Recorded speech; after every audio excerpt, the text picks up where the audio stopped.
Hello and welcome to AMASH in America. We're here at the 22nd International UFO Conference, and this is taking place in Arizona. And we're here now with Bob Brown, and Bob Brown was the founder of this fantastic, iconic conference, and he's come all the way to Arizona to be here, see the conference, and to tell us a little bit about what inspired him. Bob, welcome. Well, thank you. Can you tell us what first got you started on this road of creating this fantastic conference? Well, yeah, we probably have to go back to my childhood, where it all began. That's okay. No, I'm jesting a little bit there. Let me correct one little thing you said there. Okay. I am the founder, but there were two of us that founded the International UFO Congress. Wendell Stevens. Oh, the wonderful, late, great. Yes, Stevens. and myself founded the event. Now, after the first 4 years, Wendell said, Bob, I can't afford to lose any more money. Okay? I will continue to help you till my dying day, but I cannot lose another penny. So if it's going to continue, it's going to be on your shoulders. Okay? So Wendell continued to be my partner and my mentor and my best friend in the world throughout all of it, but from that point forward, financially it was on my shoulders to continue it. Well, you've done an amazing job. So what was it about this field that got you involved? Have you had experiences yourself? I have seen things, yes, of course. And look, this idea that there could be something else out there, there could be somebody stopping by and tapping us on the shoulder and saying, hello, we're here, okay? There's nothing more fantastic and incredible in life.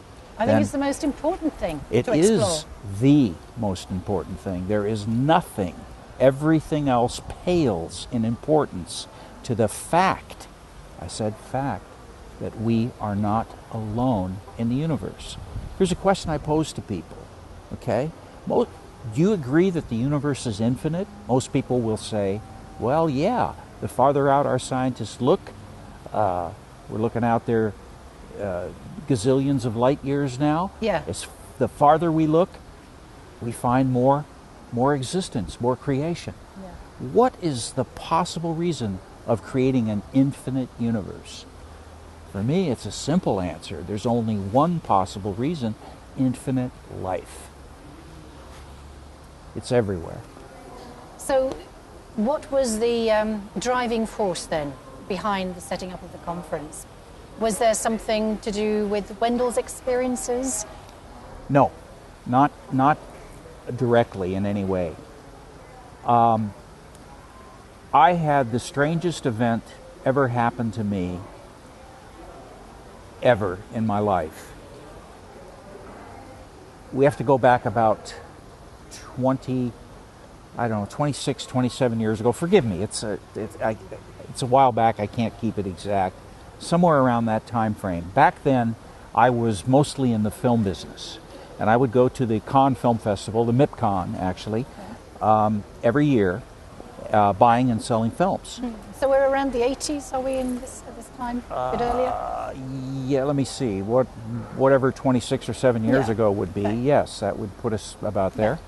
And so I'm at the Palais, the second day of the festival. They have a giant party at the Palais, which is on the other side of the bay, and it's a giant set of buildings, pavilion buildings with terraces connected, and there's 6,000 people from the convention that are here at the Palais at this party. Right, okay. And I'm walking through the crowd with a friend of mine, and we're talking film business, of course. What else? And as I'm walking through the crowd, a woman works her way across our path, and as my eyes fall on her and she's going across our path, a voice talked in my head. Now, not exactly like you and I are talking now, not exactly like that, but clearly and distinctly, a voice talked in my head, and it's the first and only time this has ever happened to me. And I guess I'm easy because it changed me fundamentally when this occurred. I mean, was this, can I just ask you about the voice? Yes. Did it have a gender to it? Was it No. familiar? It was genderless, but what it said was a very simple statement. You must talk to this woman. You must talk to this woman.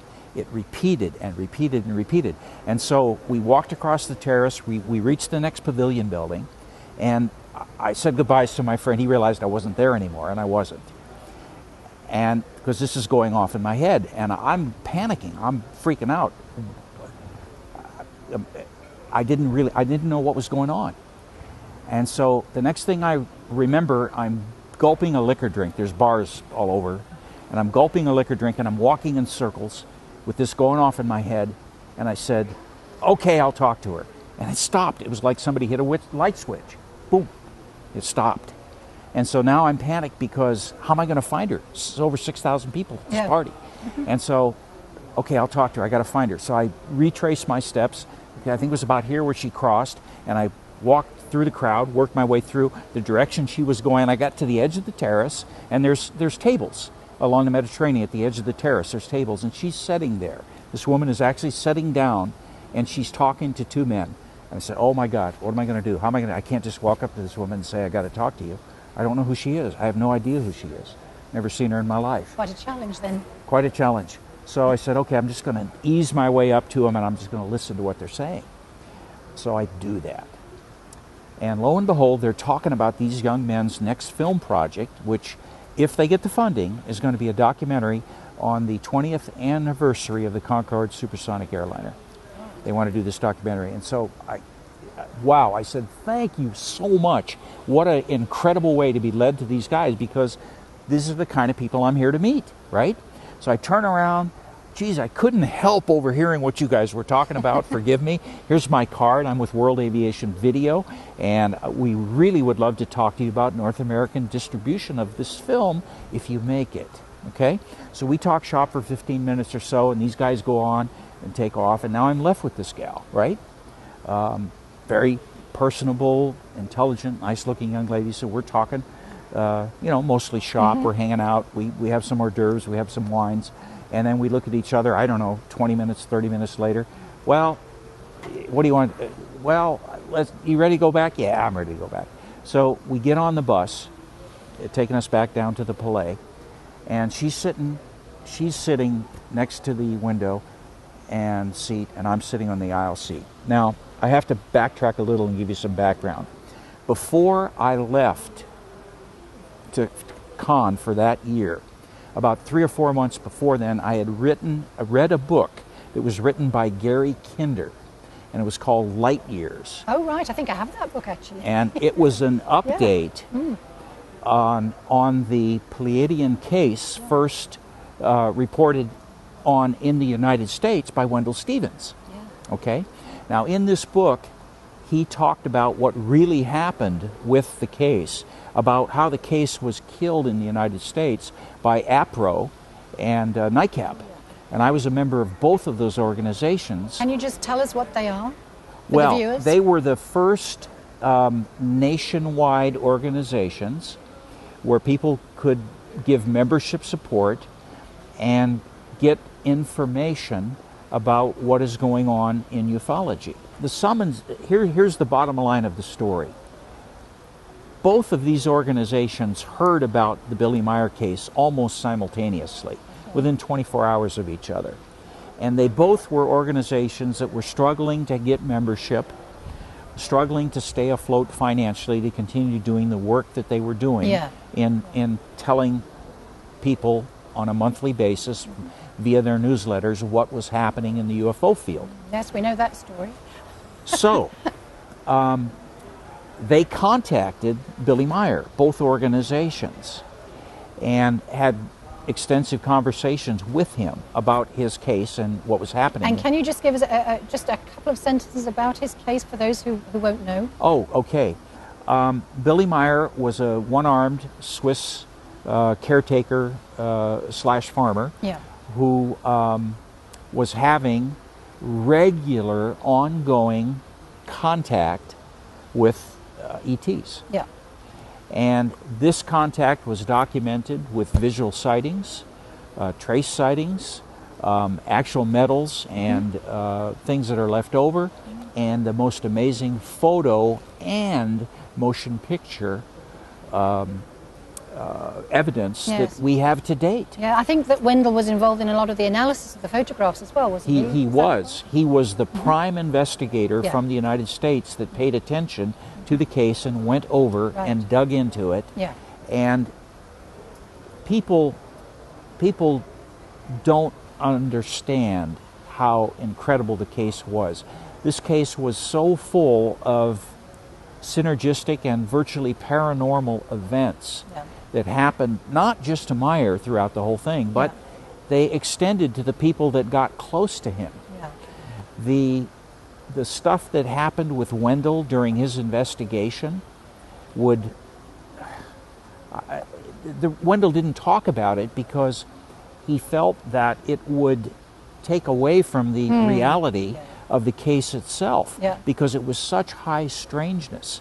I mean, virtually paranormal magic was going on around this entire case all the time. So it was an amazing case. To this day, I say it's still the best case that we have out there, ever. So I read this book by Gary Kinder, and he told about how these organizations killed the case in the United States, at Right. least, by saying that it was all phony. And the reason that they said it was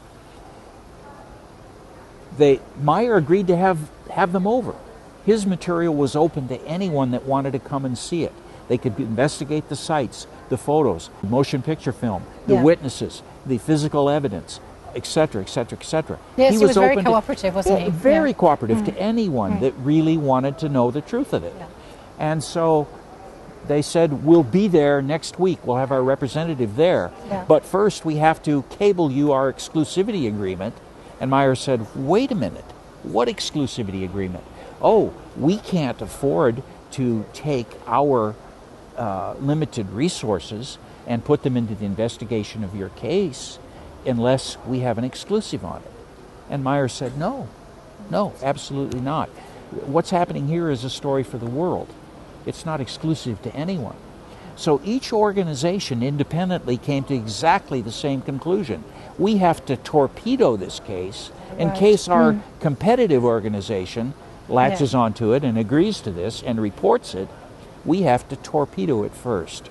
So it was this intense competition and rivalry between these organizations that caused them to torpedo the Meyer case.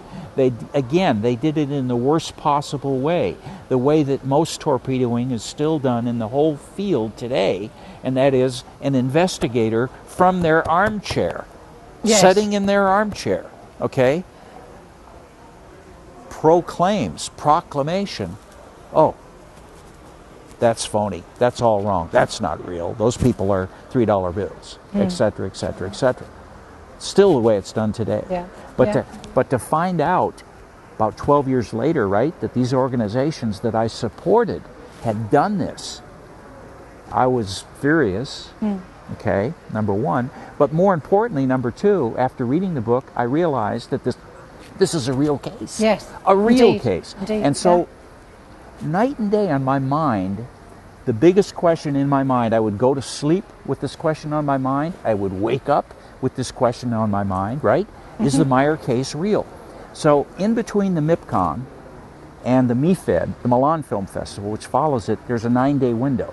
Right. And so I said, I will rent a car and I'll drive to Switzerland. I'll see if I can find this place called Schmidt-Rudy. Yes, yeah. And I'll see if I can actually, do my own investigation of it. And maybe with some luck, I'll even get to meet Meyer. Yeah. So this was on my mind, consuming me for 3.5, 4 months before going there. So now it's 2 days into the conference, and I'm left talking with this woman, right? So we're going back on the bus, driving back to the Palais. And so we're talking about what we're doing, and I said, hey, I'm showing a new film in 3 days in such and such time in theater so-and-so, and it's in 70 millimeter. It's a documentary on the SR-71 Blackbird. And Right. she says, oh, I'd love to go see that film. She says, but I won't be here because I have to leave day after tomorrow. I have to meet my film crew, and I'm going to do a story on whether the elephant is going to be declared an endangered species or not. And I'm going to meet the crew, and we're doing it from Switzerland, where they're making the announcement. So she says, Switzerland, right? What pops into my head? But what's been driving me crazy for 4 months? The truth of the Meyer case, right? So I said to her, never expecting an answer, really, you know. I said, well, that's in Switzerland. I said, does the name Edward Billy Meyer mean anything to you? Oh, Long my God. shot. Oh, my gosh. She melted up against the window, and she screamed at me, who the hell are you? How do you know Edward Billy Meyer? Are you NSA? Are you CIA? You know, so, I mean, I was just overwhelmed, and so I just was calm, and I said, no, I said, I'm who I told you I was. I do documentary films. I deal in them, I work in them, and I read this book, Light Years, and I just was thinking about trying to get in my own mind, to the truth of this, in between the two conventions. So she says, you really aren't NSA, you really aren't you really aren't Air Force Special Services, you aren't no, I'm not any of those things. I'm who I am. I'm Bob Brown. And she said, okay, she says, we got to talk. She says, can you come to my hotel with me? I says, well, yeah, I can. So I go to the hotel, she checks her messages, and it takes her 10 minutes, and she comes down. She says, okay, I'm free.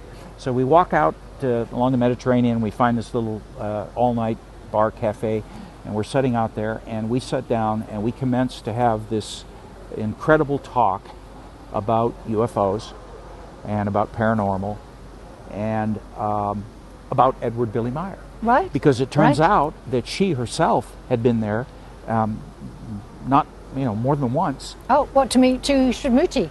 Yes, Is that the right yes. phrasing? Yeah. And so she herself had done all the things that I wanted to do, right? And the only bad thing from that meeting was that she did kind of discourage me from going on my own. She said, he'll be very happy to meet you and see with you and talk with you, but you've got to write him first. You've got to tell him you're going to come. You've got to get like an invitation, because if you just show up, it's not going to be good, okay? And so I did let her convince me to do that part of it. But it turned out that short of meeting Wendell right then, at that time, and I hadn't met Wendell yet at this time. Okay. So short of meeting Wendell or Billy Meyer himself, she was probably the best person in the entire world that I could have met at that moment in time to talk about with the Billy Meyer case. Right? Prompted by your voice. Yes. Yeah. Yes. Yeah. And so, do you have any idea who this woman was? No, do tell. No idea? No. Okay. Her name was Linda Moulton Howe. Okay. Okay. She had just finished her first big coffee table book on cattle mutilations Oh, sure. at that time. So that was when I first met her. And so what I'm saying is that I'm easy, because when I got back, I said, this is all just unbelievable, right? Remember, a voice talked in my head. Now, I don't know the last time you've had a voice talk in your head Hasn't happened yet. and lead you to exactly who you need to be led to in the entire world, right? Yeah. At that moment of your life, okay? So I said, wow, I'm making documentary films, okay? Maybe I need to make a documentary film on the UFO phenomenon. So that's what ended up happening. During the next year and a half, I spent a year crisscrossing the United States with a partner, Ted Oliphant, and we made a documentary called UFOs: A Need to Know. It was a feature length, finished out at 93 minutes, And to this day, I think it's one of the greatest introductory kinds of things that's been done in the field. And so all of that was due to this.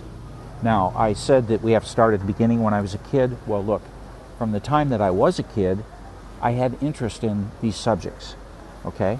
And my interest, you know, waned and grew and waned and grew, you know, throughout my life. But it was always there, and this just jump-started me. It kicked me in the ass, and it said, hey, you are supposed to be doing something, right? So in the process of making the documentary, and in the process of crisscrossing the country, we went to all of the UFO conferences that there were to go to at that time. And universally, all of them, in my humble opinion, were being done, most of them for the wrong reasons, in the wrong way. And at the end of it all, I said, it can be done better. It can be done better. It can be done with respect for the person that's trying to come there and get information, which means that you don't do it as a dog and pony show. You don't have 5 speakers speaking in front of each other in 5 different lecture halls, right? Where you have to get an ulcer trying to figure out who you want to hear, right? You don't charge exorbitant prices because you're not doing this to make money, okay? You're doing this to give the presenters, the researchers, the speakers a platform which is respectful and which is for them alone.